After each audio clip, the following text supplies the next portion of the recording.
put American citizens first, American children first, American patients first, American taxpayers first, American workers first, and American communities first.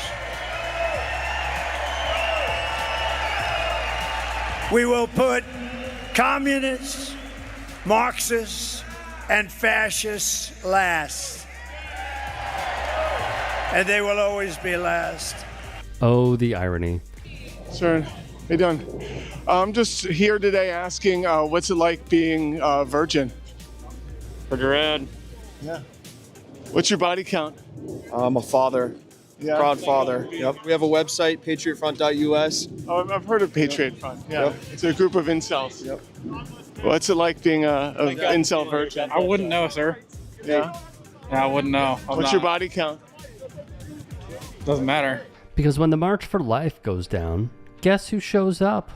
White supremacist groups like Patriot Front, who friend of the network, Walter Masterson, trolls into oblivion for being the extremists they are. One by one, police unmasked the men. One of the men, police say, is their leader, Thomas Russo. He, along with his group Patriot Front, came from out of town and brought with them a nasty racist past. This group didn't just come out of nowhere. They're not new. Researchers that track hate say Patriot Front is an offshoot of a group called Vanguard America, whose alleged leader, Thomas Russo, attended the White Supremacists Unite the Right rally in Charlottesville. Jews will not replace us! They are supporters of Republican President Donald Trump and have a clear ideology that they believe he is speaking to. What's it like being an incel? I'm married with children, so it doesn't apply. You can be an incel and be married with children. What's it like being an incel? No comment. No comment? Strong family, strong. If you want a statement, talk to Thomas Rousseau. Yeah. Oh no, I was just asking what's it like being an incel? Don't answer questions, sir. Talk to Thomas Rousseau. What's your body count? Excuse me? What's your body count? Are you talking about intercourse? Yes. My wife. Okay. My wife. Yeah. Her. What's the message? Strong family, strong nation. That's it. There's nothing else. If I look up Patriot Front, there's nothing else. I guess it depends on where you look, sir. You can check the website out. All the information you need is all on our website. Absolutely. Yes. No, I actually looked at that. Honestly, I don't. If it was just that would be amazing. Let's take a step back. It is hilarious how mindless these dopes are. To the MAGA crowd, you are in bed with these losers. Pay heed and reflect. Hey guys, quick break in the action. I have a new show coming out called The Rick Strom Show. It is going to be awesome. I'm interviewing musicians, athletes, producers, writers, journalists, authors, sports doctors. Go check it out at youtube.com/@TheRickStromShow. Also be sure to throw me a follow on Instagram, Threads, Blue Sky. It can all be found in the description box below. Thank you. That was a good one. That was a good one. Did you see him on Jake Shields? No. You don't like Jake. He doesn't like Jake Shields. I know you know why. Why? Are you Jewish? Yes. See, I didn't even need all the vetting Should I be questions. deported? I don't know. I mean, maybe, probably, yeah. Why? I don't know. I think you'd be at home somewhere else. Like where? Maybe Israel. But I mean, maybe it's more of a you don't have to go home, but you can't stay here sort of thing. New York has been in the news quite a bit lately. Around 300 communists tried to shut down all the bridges around Manhattan this month to advocate for Palestine along the continued communist goals of turning this country into a collage of brown-black slums in which everyone is perfectly equal in their squalor. And it was also revealed that a bunch of Jews were literally undermining our country. This hateful individual is Thomas Russo. He is the leader of Patriot Front, who Masterson caught up with. Okay, so we're starting with labor, anti-corporate. You're pro-labor, you're pro-union. I think it is perfectly acceptable for workers to negotiate collectively, but at the same time, I don't think the government should be run by unions. I'm not a Marxist. I'm not a communist. Here's a question. It's a hypothetical scenario. We love hypotheticals. Let's say you're on the picket line. You're trying to get a labor contract for your job. You're picketing. Okay? Yep. The rest of the employees that you need to join you on the labor line are black. trans, LGBTQ. No, all of it. Oh my God. There's so many diversity points in LGBTQ, the communist. I mean, what? Let's. I can keep every going. other one of my coworkers is a black, gay, communist. No, only the ones that want to join you on the picket line. Only the ones that want to join me on the picket line. I must have done something terribly wrong in that case. See, this situation has already gone wrong. Diversity is used to break up the solidarity of workers. Those companies know that diversity is a destabilizing factor. How is that a destabilizing factor? Because again, it's harder for people to unify. It's harder for them to unify if there's black people and Asian people that would. Come on.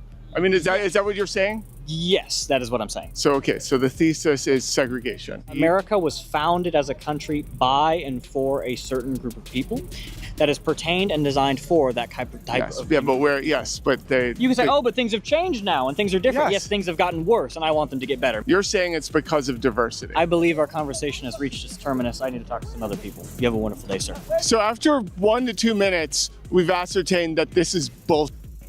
They don't want to defend American labor. They stand for segregation. This was a masterclass from Walter Masterson, debunking Patriot Front's talking points that they put out on a flyer that was passed out to the March for Life crowd, piece by piece.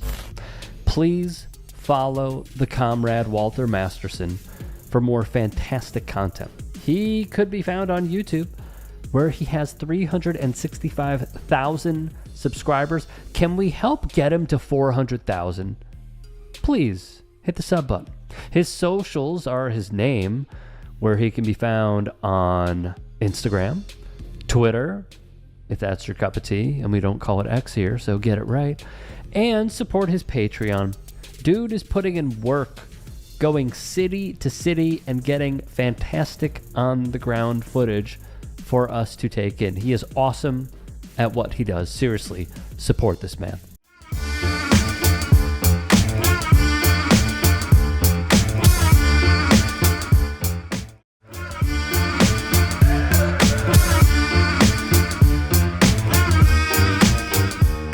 You are looking at Air Force One as it makes a flyover over the great American race, the Daytona 500. President Trump set to arrive any moment now, where he is going to enjoy the race with the tens of thousands of fans who are there, both in the stands, in the infield, and for the folks who are watching outside the actual raceway.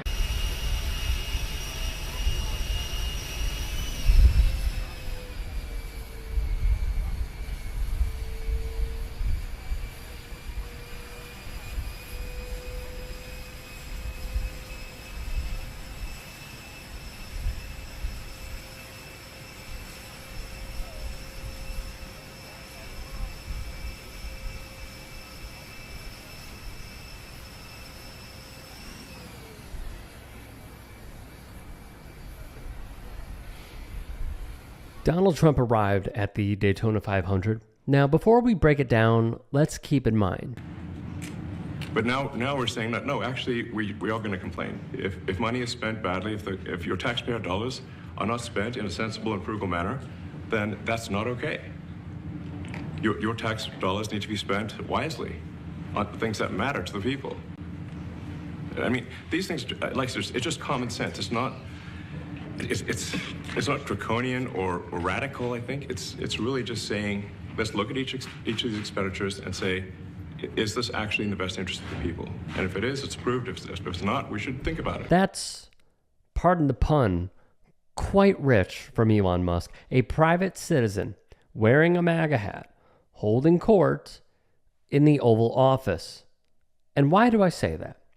We footed the bill for Trump to go to the Daytona. We footed the bill for the Secret Service. We footed the bill for food, for bevies, for police, for his staff, for this whole shindig of a show, just so he can go have, if you think about it, a circle jerk at a race. Doesn't that sound crazy? Hey guys, quick break in the action. I have a new show coming out called The Rick Strom Show. It is going to be awesome. I'm interviewing musicians, athletes, producers, writers, journalists, authors, sports doctors. Go check it out at youtube.com/@TheRickStrom Show. Also be sure to throw me a follow on Instagram, Threads, Blue Sky. It can all be found in the description box below. Thank you. Meanwhile, where did Trump not go?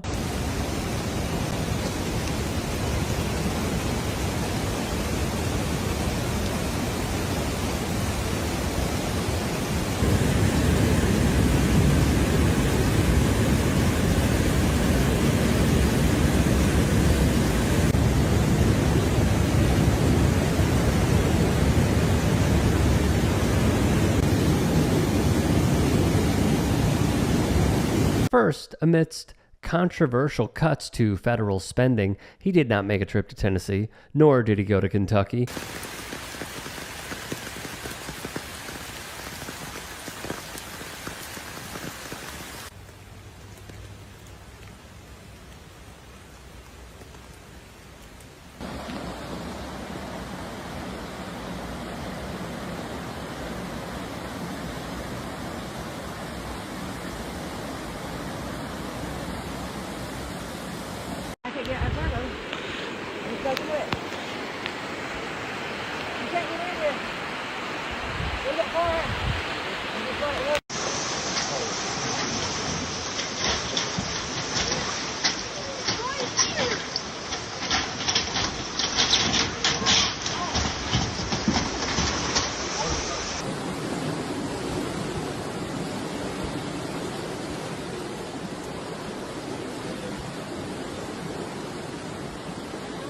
Ditto with Virginia. Instead, as we just showed, he wanted to use our money so he can go to the Daytona 500 for a few hours and be cheered. It's remarkable the claims Doge makes, and yet this is the harsh reality. The message is loud and clear, everybody. Unless you are a billionaire or you write their checks, they do not give a flying four-letter word about you. You are nothing to them. At the race, Trump used his granddaughter as a human shield to deflect criticism. It didn't work. If one were to check the replies under a pro-Trump post from the official NASCAR Instagram page, this is what they would see. The critiques, of course, are valid. The quantity of comments, long. I mean, folks were commenting in droves, and they have a reason to be peeved.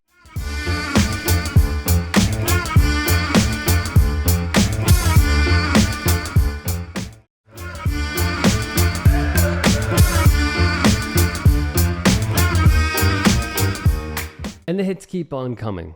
One member of West Virginia's House of Delegates wrote, "Good thing we pulled $12 million from West Virginia University Cancer Research so we can pay for Trump to attend the Super Bowl in Daytona 500. Yeah, that's exactly what I believe most Americans need to really have a firm grasp of. It's not just that these cuts are coming from fugazi agencies and different avenues.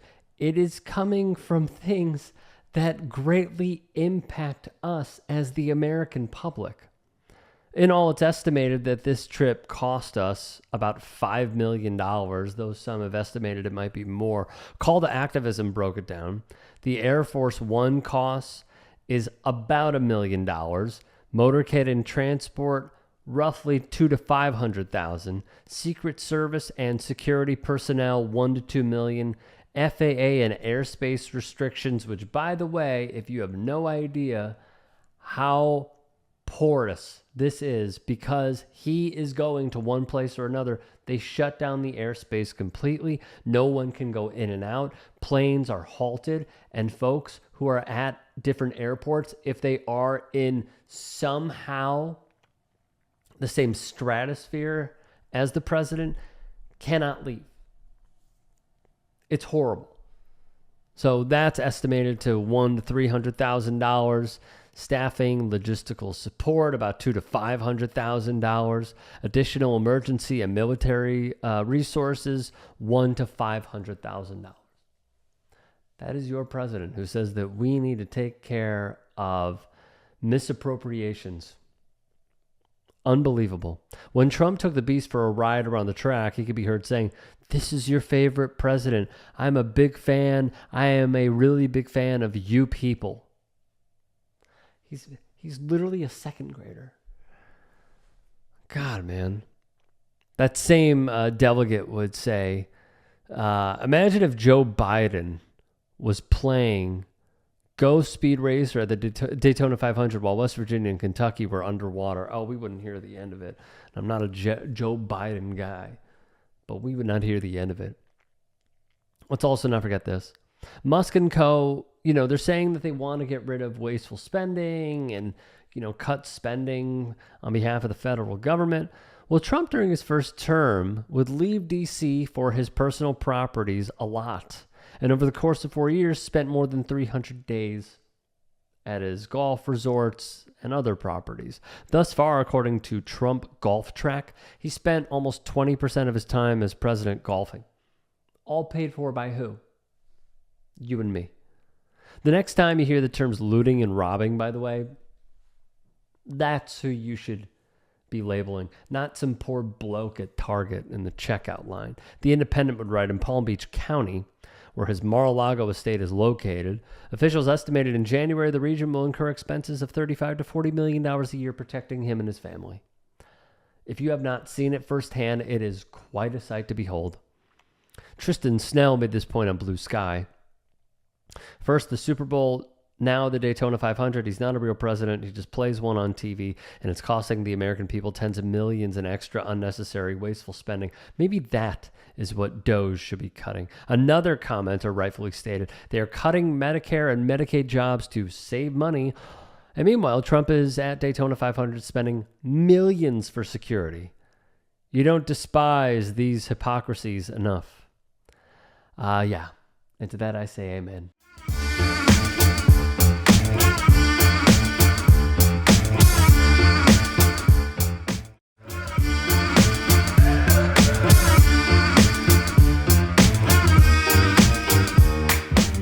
If I was starting off today, I would love to be a well-educated black because I really believe they do have an actual advantage today.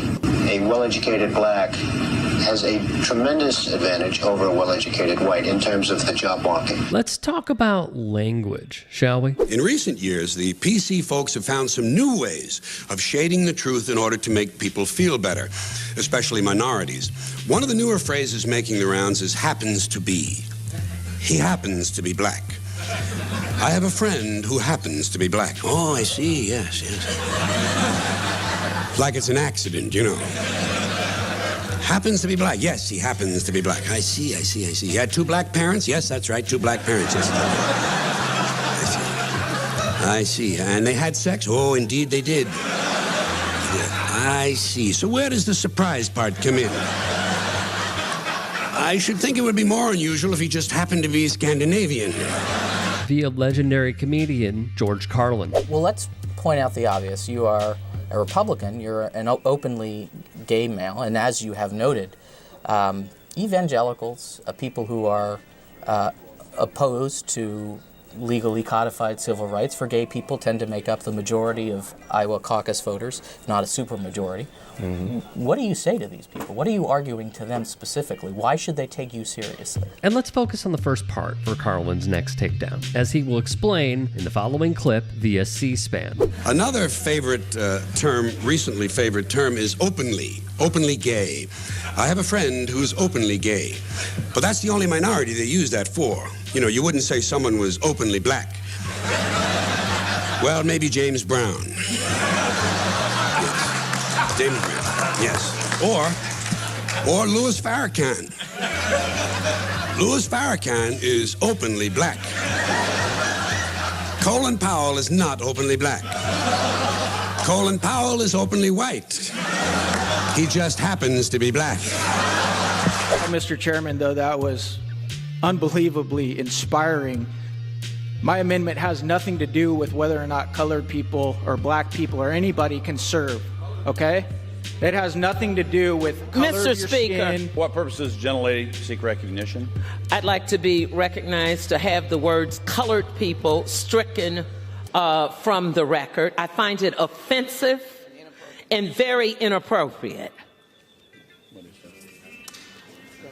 Is the gentlelady asking for unanimous consent to take down the words? I am asking for unanimous consent to take down the words of referring to me or any of my colleagues as colored people. Remember this because Carlin has a take on equating a certain phrase mass media uses to what Republican Representative Eli Crane stated here.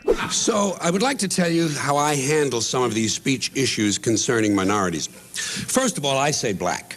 I say black because most black people prefer black. I don't say people of color because it's dishonest. It means precisely the same thing as colored people, which is an insult. So if you're not willing to say colored people, you shouldn't be willing to say people of color.